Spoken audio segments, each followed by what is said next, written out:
Welcome to the Now to Next podcast, where every week we provide wisdom on how to press play after a traumatic pause. If you are starting up or starting over in any area of your life or your business, subscribe and listen as we share real life stories from actual people who have pressed play and are winning after nearly losing it all. And now, your host, Octoria Robinson. Good day, my friends. Are you ready to press play? I'd like to welcome to the Now to Next podcast our guest, Caleb Hyers. How are you? I'm doing great, Octoria. Thanks for having me. Yay, we're super duper excited to have you on the show. I'd love for you to just share a few things to connect with our listeners before we plunge into your powerful story. Yeah, I'm married to an amazing woman who leads worship with me, and we lead a church together. We have a 19-month-old son and a second little boy on the way. And so we have a little growing family here in Tampa, Florida. And yeah, we've got tons of family around us, tons of friends that just all pursue the Lord. And we're just trying to figure out how to, connect with one another and build a life and accomplish a mission and all those amazing things all at the same time. Oh, wow. Well, congratulations on the new baby. When is he due? Thank you. This July, actually. Oh, awesome. Yep. Judah's going to have a brother. That's right. I am so excited for you guys. And as I've already expressed, we are excited to have you on the show just to help you understand again the purpose and the heartbeat of the Now to Next podcast. We bring powerful people such as yourself who have stories of overcoming some things that halt or completely stop people from progressing past that point. We come with stories of how to move forward, even though trauma tried to hold you back. So we're going to get right into it today, Caleb. I'm going to follow you, my friend. Go ahead and begin with your impactful story. Yeah, thank you. I grew up in a church environment and an environment that did not really have the word divorce in its vocabulary. And so I grew up not even expecting that kind of thing. But I found myself in that very situation with my girlfriend from high school. We got married and it was all, high school sweetheart romance. And then I found myself sitting across from her and hearing her say the words, "I don't want to be married to you anymore." Wow. And it was like culture shock. Honestly, like that doesn't exist in my world. And it was pretty traumatizing, honestly, just in its onset. But then we went through the process of, counseling, and we spent about a year trying to work it out. And she just decided to leave. And I was not giving up. I was fighting for it. I did not, like I said, believe even in divorce, and it wasn't even in my vocabulary. And she decided to do it. And in the state of Florida, because we had no children or assets to argue over, she was able to do it with just her signature. And so I didn't sign anything. She did everything on her own. And I found out at court that I was divorced, thinking I was going to go and argue my case. And so for me, I know that it's a common thing, and there's a lot of people maybe listening who have been divorced. But for me, that was a very traumatic and life-altering moment where I was thrown upside down into chaos in my heart and in my mind, because it was something I never saw coming and I never wanted.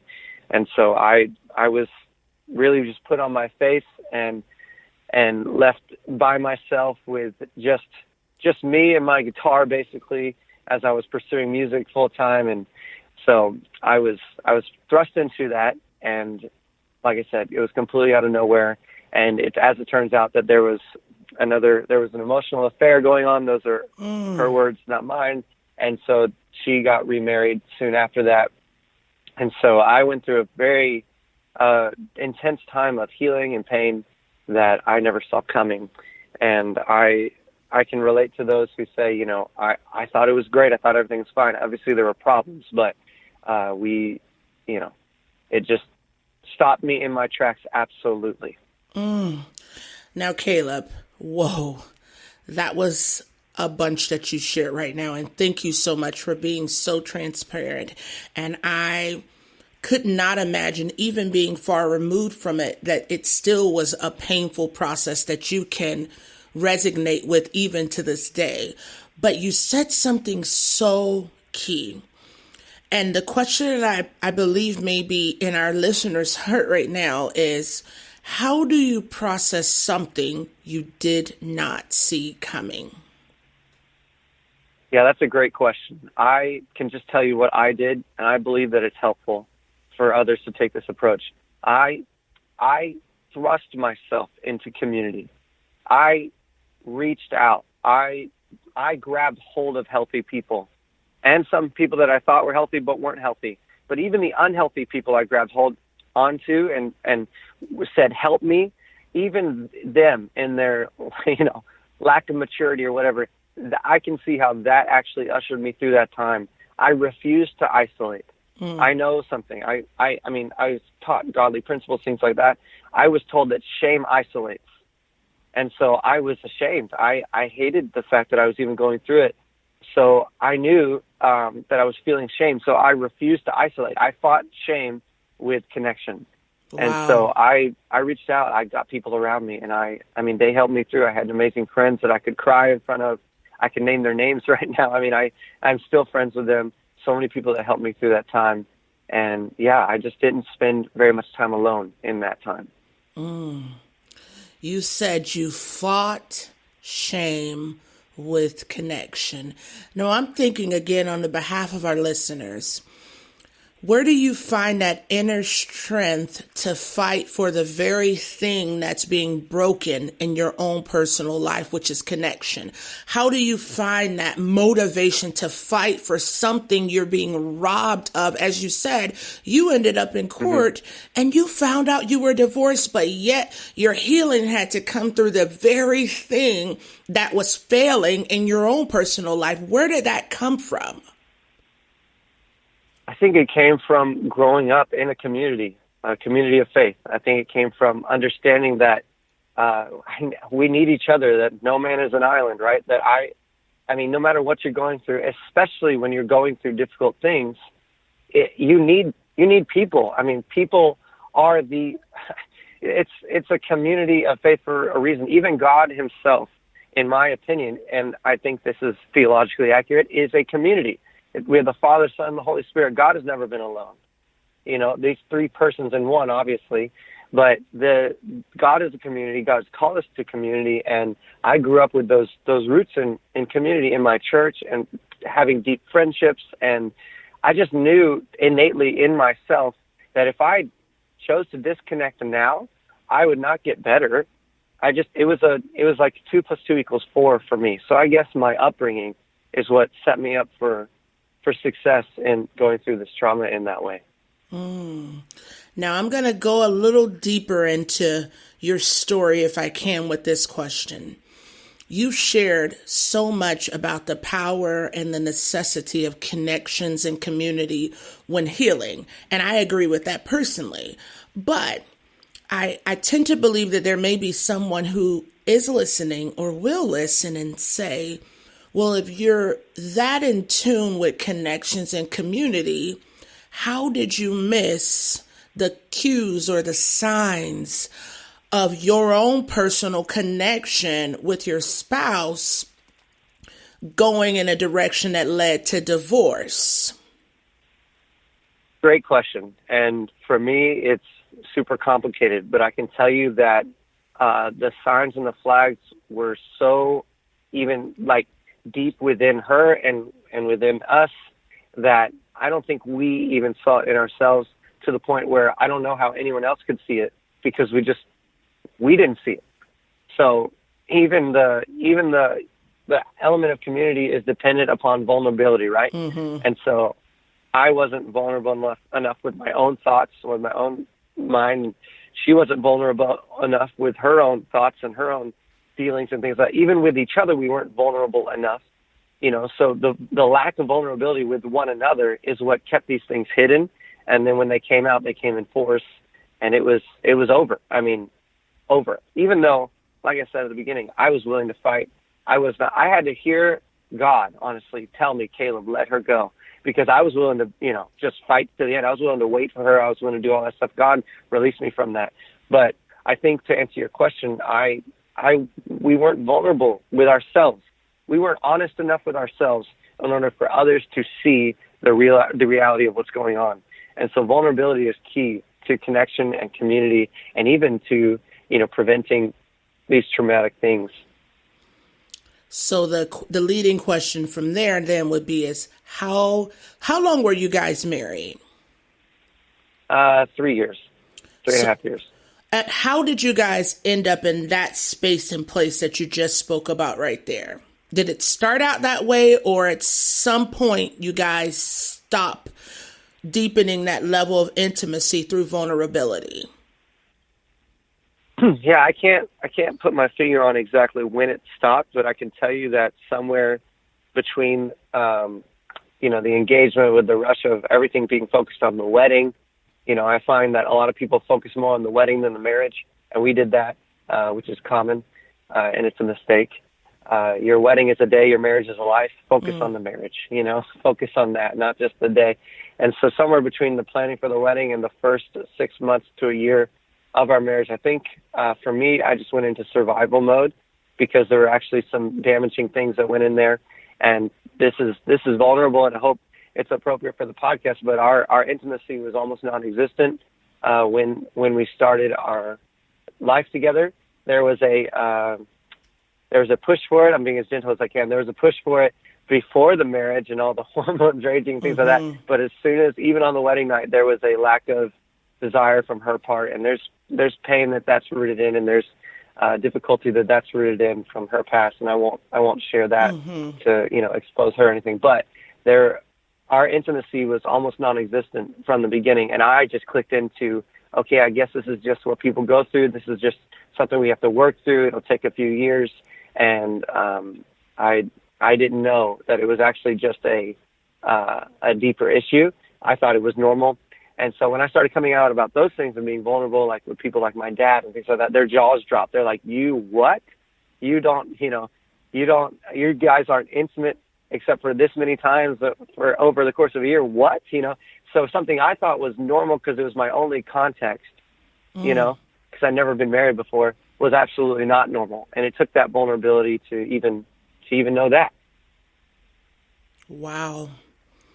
Thank you. I do believe that's going to be helpful for someone listening today. Now, how did that make you feel as a man?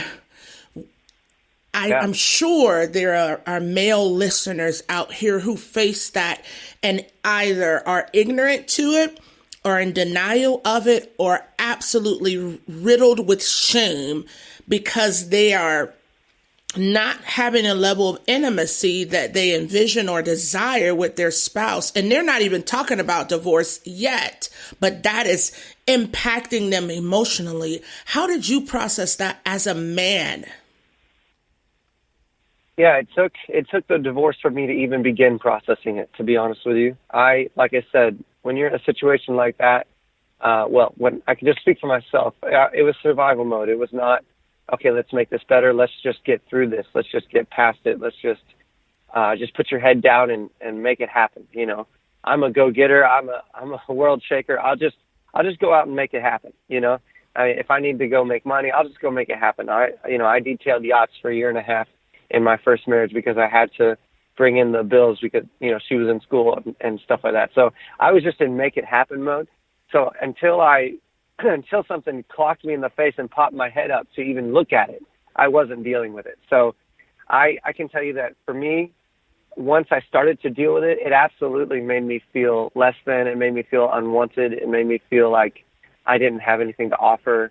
It made me feel like maybe she was expecting something else, and like it didn't do it for her. You know what I mean? Again, trying to be gentle. But I had saved myself for marriage. I had not had intercourse until marriage, and so I was, again, my only context was, all right, it's difficult, it's hard, but it's not impossible. I have a high level of hope, so in my person. So during the time, I was just getting through it and hoping for something better. But once it was over, and once I was processing, and once I was, going through inner healing and counseling and things like that, I started to realize that, I felt rejected. I felt tossed aside. I felt like an unwanted husband. Absolutely. An unwanted man. Like, I didn't have anything to offer a woman, because I hadn't even, been in that situation to do that, because I had abstained.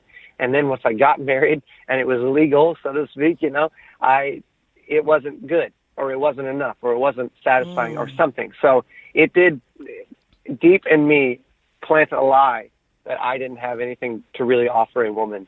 And so I had to walk through that. I had to face that.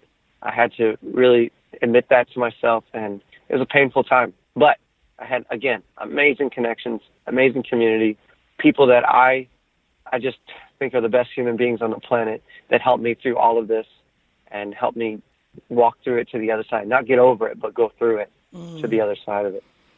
And I believe that's significant, what you just shared there. Not your goal was going through it. And a lot of times we find that we want a way around it, under it, or over it, because we can't fathom the pain of going through it. But it is necessary. And right at that place, Caleb, we have had, probably 3 to 4 stories regarding divorce in different contexts on our show. And the traumatizing effect that it has on the individual, both from a female and a male perspective. But the common thread we've found is that they struggle with bringing the junk of their divorce or that failed relationship into their new normal. And some struggled as a result of not processing what should have been processed during that healing time. And now they're introducing challenges into their marriage with a new partner that it technically doesn't have to be there. Did you find that you brought drunk into your new marriage, or were you really healed and able to be deeply vulnerable in spite of the failure that you experienced in your first marriage? Well, I can say that I had the most amazing people, the most amazing opportunity, the most amazing counselors, and I had an incredible time of healing. And despite all of that, I still absolutely brought junk into my now marriage, and she has felt the effects of it. We have felt the effects of it, and I've still continued the process of, as I said, going through it. And she has been so gracious to walk through it with me and been patient. And we're honest about this with people. We have had intimacy issues at times because of this. And so despite all of my amazing counselors and connections and community, I absolutely did bring some of this pain into it. And I think that, honestly, it's intentional to a point that, I believe that people's healing is actually in the person next to them. That, like I said, community is vital. And so you actually need different people for different levels of healing.